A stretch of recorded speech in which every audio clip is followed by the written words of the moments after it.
এটা ২৫ বছর পরের ভোট আমাদের জন্য। কেননা আমরা ২০০৮ থেকে ২০১৪, ২০১৮, ২০২৪ সেই ৪টা নির্বাচনকে জালিয়াতি নির্বাচন মনে করি।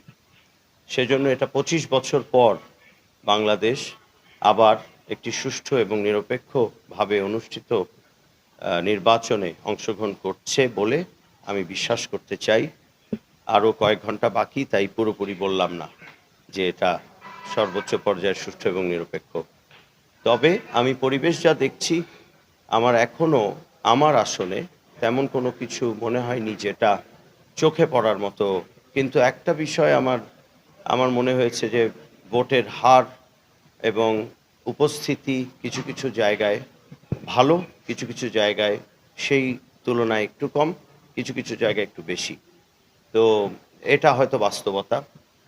দ্বিতীয়ত আইনশৃঙ্খলা পরিস্থিতি এখনো পর্যন্ত স্বাভাবিক দেখছি।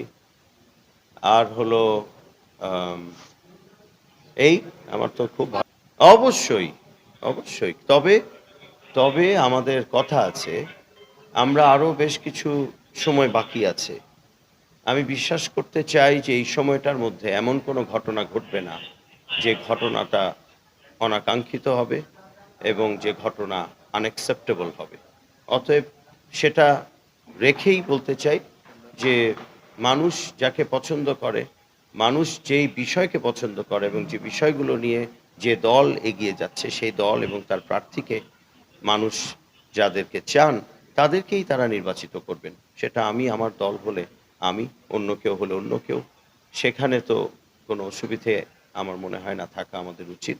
তবে আমি মনে প্রাণে যেটা বিশ্বাস করি সেটা হলো বাংলাদেশ জাতীয়তাবাদী দল জনাব তারেক রহমানের নেতৃত্বে এবং আমাদের যে ৩১ দফা এবং তারেক রহমানের যে ভবিষ্যৎমুখী, জনকল্যাণমুখী যে রাজনীতি এবং রাষ্ট্রের সংস্কার অর্থাৎ আমাদের যে পুনর্গঠনের জন্য যে কাজগুলো তিনি করছেন, তিনি প্রতিশ্রুতি দিয়েছেন, সেই কাজগুলো এবং তিনি সেগুলো নিয়ে পলিসি টিমস করে অনেকগুলো পলিসি নিয়েও এসছেন, যেগুলো যদি জনগণ তাকে প্রধানমন্ত্রী বানান ভোট দিয়ে, তাহলে তিনি সেগুলো ইমপ্লিমেন্ট করে মানুষের জীবনে একটা গুণগত পার্থক্য আনতে পারবেন।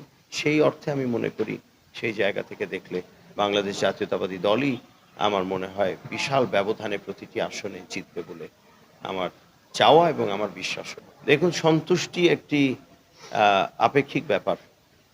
আমি যদি বলি আমি সন্তুষ্ট, তার মানে এটা না যে আরেকটা আসনের আরেকজন নমিনিও সন্তুষ্ট। আবার আমি যদি আগের সাথে তুলনা করি, কতটুকু সন্তুষ্ট আজ, কতটুকু আগে ছিলাম, সেই অর্থে বলতে গেলে এখনো সেই কমেন্টটা করার মতো পূর্ণাঙ্গ রূপে যে আমি দারুণ সন্তুষ্ট, সেই সময়টা হয়নি।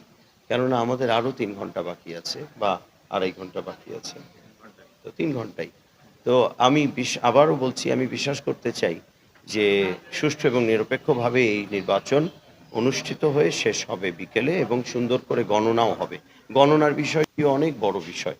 অতএব নির্বাচনের প্রতিটি ধাপে আমাদেরকে খুব সজাগ দৃষ্টি রাখতে হবে।